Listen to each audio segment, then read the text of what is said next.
It's a big, noisy universe of stocks out there. Welcome to Goodbye or Goodbye. Our goal to help cut through that noise to navigate the best moves for your portfolio. We're taking a look at two stocks with exposure to interest rates. They've been on a bit of a ride over the past year, so what's the best way to play it now? I'm here with Adam Johnson, Bullseye American Ingenuity Fund Portfolio Manager. It is great to see you. Great to see you, Jules. So let's get to the stock that you're recommending folks buy. It is Builders FirstSource. Yeah, so this is a provider of stuff that goes into homes here. And indeed, you can see the kind of wild ride that the stock has been on over the past year. So let's get to why you like it. There is indeed a shortage of housing. There is a housing shortage, and it's a big one. By some estimates, as many as 5 or 6 million units. And that is a number that has been confirmed probably by 3 or 4 other independent operators. That number is from Freddie Mac, the 5 or 6 million. And it's because you know, back in 2008, they were building too many houses, and we're still sort of suffering from that muscle memory. So housing shortage creates the argument that you're going to have prices moving up. And if you're talking about a company that supplies to builders, you know, that's good for them. You need to build more houses. That's point number one. Point number two, bring that up, mortgage rates are likely to come down. So if you've got inherent demand because there aren't enough houses out there, and you have mortgage rates coming down so you can actually start to afford houses, again, it reinforces the argument that you want to be long building type companies. You want to be in the housing sector. You want to have exposure to the housing sector. And then point number three, the stock is cheap. It's really simple.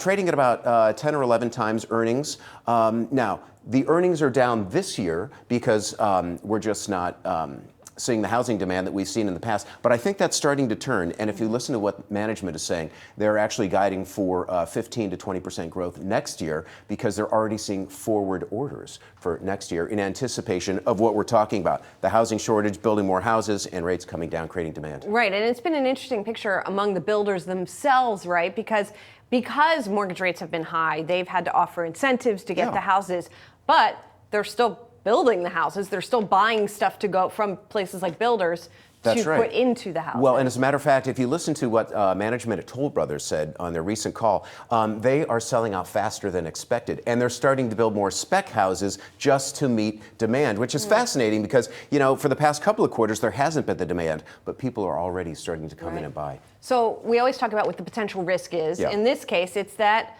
well, you don't have either the economy stagnates and buyers don't materialize, or it just gets pushed out further, I suppose. Yeah, that's right. You know, there's this notion that, well, wait a minute, maybe we're going to go into recession. I don't think we are, and we saw that strong GDP report this morning, 2.8% growth. So I don't think that that's an issue, but it's always out there. You know, or if inflation were to reaccelerate and the Fed had to actually go the other way and raise rates again, that would certainly be a negative. But again, I don't see that as an issue. I really don't. Yeah, that seems like a pretty out there. I think so. So I'm very comfortable owning this stock, and especially given the valuation, 10, 11, 12 times earnings. And you do own the stock. Oh yeah, I own it, so do my clients. Gotcha. All right, let's get to the stock you say folks should avoid. That is Charles Schwab. Charles Schwab, too, has been all over the map. I mean, I think this drop here was the one after its latest earnings report, which was disappointing. You say it's dead money. Now, for people who don't know what that means, explain what that means. So dead money means you're not making any money, it's just sideways.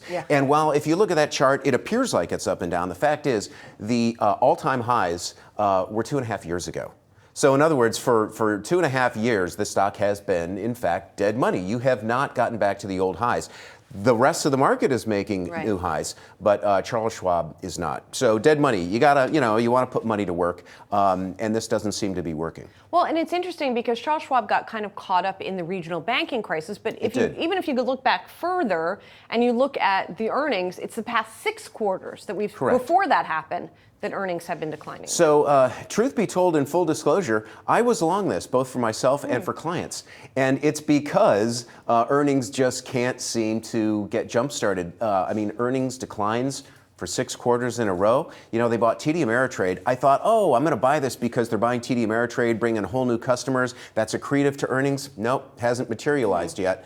And so I actually sold it for these reasons. Dead money, consecutive earnings declines, and Point number 3, I keep waiting for the turn, but it hasn't happened. $6.1 trillion of capital is sitting on the sidelines, not being put to work by Charles Schwab clients, but instead in government bonds. It's just parked on the side. I keep waiting for that money to come in, right, and propel the market higher. And that may happen, but again, how long do you want to wait for that to happen at Charles Schwab? I don't. I just think it's dead money. You're done waiting. I'm done waiting. Okay, so I'm over it. You know, we talked about what could go wrong with Builders FirstSource. Let's talk about what could go right for Schwab. Sure.